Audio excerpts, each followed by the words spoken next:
सुप्रभात बच्चों। आज के इस वीडियो में हम आपकी सुमेधा पुस्तक के पाठ 7 पेंसिल की कहानी का भाग 2 पढ़ेंगे। इस कहानी के पहले भाग में आपने जाना कि एक दादी माँ अपने पोते को पेंसिल के गुणों से अवगत कराते हुए उसे पेंसिल की तरह ही बनने की सीख दे रही हैं। उन्होंने पेंसिल के 2 गुण बताते हुए कहा कि सदैव ईश्वर के मार्गदर्शन में कार्य करो, और दूसरा गुण बताया कि हमेशा धैर्य से काम करो ताकि एक बेहतर मनुष्य बन पाओ। वीडियो के इस दूसरे भाग में हम पेंसिल के अन्य 3 गुणों को जानेंगे। तो आइए इस पाठ का शेष भाग पढ़ें। बच्चों, आओ जाने पेंसिल के तीसरे गुण के बारे में। दादी ने क्या कहा? बेटा, पेंसिल हमेशा गलतियों को सुधारने के लिए रबर का प्रयोग करने की अनुमति मांगती है। दादी ने कहा कि जब लिखते लिखते कोई गलती हो जाए तो उतनी गलती को सुधारने के लिए पेंसिल को रबर की आवश्यकता होती है। इसका यह अर्थ है कि यदि हमसे कोई गलती हो जाए तो उसे सुधारना कोई गलत बात नहीं है, बल्कि ऐसा करने से हमें निरंतर अपने लक्ष्यों की ओर बढ़ने में मदद मिलती है।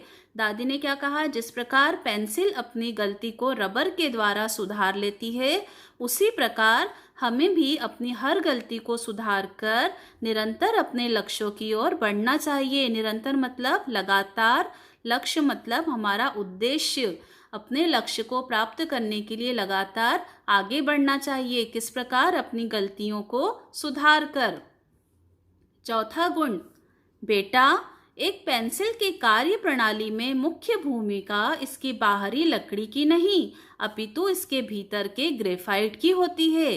दादी ने क्या बताया कि बेटा, किसी पेंसिल की कार्य प्रणाली मतलब कार्य करने के तरीके में मुख्य भूमिका इसकी बाहरी लकड़ी की नहीं होती। जैसे ये पेंसिल है तो इसकी बाहरी लकड़ी की भूमिका मुख्य नहीं होती। मुख्य भूमिका किसकी होती है? इसके भीतर के ग्रेफाइट की होती है। ग्रेफाइट जो है, ये पेंसिल के अंदर का काला भाग ग्रेफाइट कहलाता है। ग्रेफाइट जितना अच्छा होगा, पेंसिल की गुणवत्ता उतनी अच्छी होती है। दादी ने क्या बताया? ग्रेफाइट या लेड की गुणवत्ता जितनी अच्छी होगी, लेख उतना ही सुंदर होगा। दादी ने क्या कहा कि बेटा, पेंसिल के अंदर के ग्रेफाइट की गुणवत्ता मतलब क्वालिटी जितनी अच्छी होगी, उतनी ही सुंदर लिखावट होगी। इसलिए बेटा, तुम्हारे भीतर क्या हो रहा है, कैसे विचार चल रहे हैं, इसके प्रति सदा सजग रहो। सजग रहो मतलब जागरूक रहो कि तुम्हारे मन में कैसे विचार चल रहे हैं। हमेशा उत्तम विचार ही हमारे मन में आने चाहिए, तभी हम एक योग्य व्यक्ति बन सकते हैं। अब अंतिम गुण क्या है? बेटा, पेंसिल सदा अपना निशान छोड़ देती है। जब हम कॉपी में लिखते हैं और यदि कुछ मिटाते भी हैं, तब भी पेज पर थोड़ा सा पेंसिल का निशान बना रहता है। इसलिए दादी कह रही हैं कि पेंसिल सदा अपना निशान छोड़ देती है।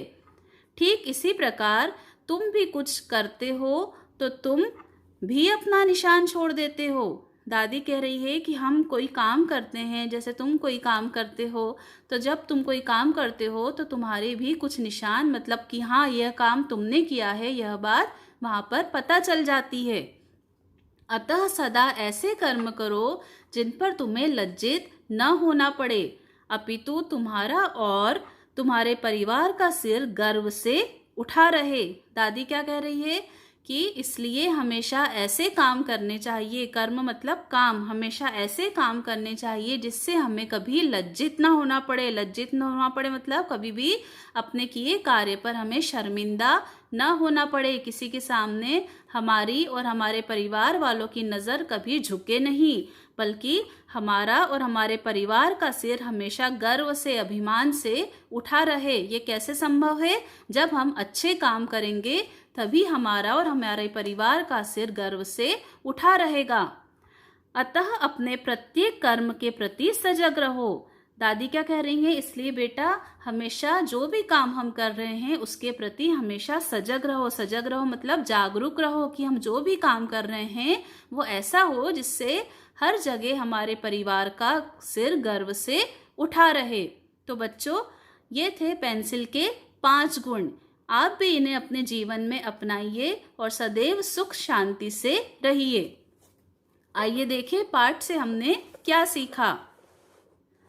हमें अपने गलतियों से सीखकर निरंतर लक्ष्य की तरफ अग्रसर रहना चाहिए। हमें गलत कार्य से दूर रहना चाहिए। क्या सीखा हमने कि हमें अपनी गलतियों से सीखकर जो गलत काम हमसे हो गए हैं, हमें उनसे सीख प्राप्त कर उन गलतियों को कभी दोहराना नहीं चाहिए। उनमें सुधार कर हमेशा लक्ष्य की तरफ, मतलब उद्देश्य की तरफ आगे बढ़ते रहना चाहिए और हर गलत कार्य से दूर रहना चाहिए। कभी भी कोई गलत कार्य नहीं करना चाहिए। आओ इस पाठ में आए शब्दार्थ को जानें। शरारत, शैतानी, निर्भर, आश्रित, सुधारना, बेहतर बनाना, लक्ष्य, उद्देश्य, महत्व, उत्तमता, महत्ता, आवश्यकता, जरूरत, निरंतर, लगातार, सजग, सचेत या सावधान। बच्चों, आप सब भी इस पाठ को शुद्ध उच्चारण के साथ पढ़िए।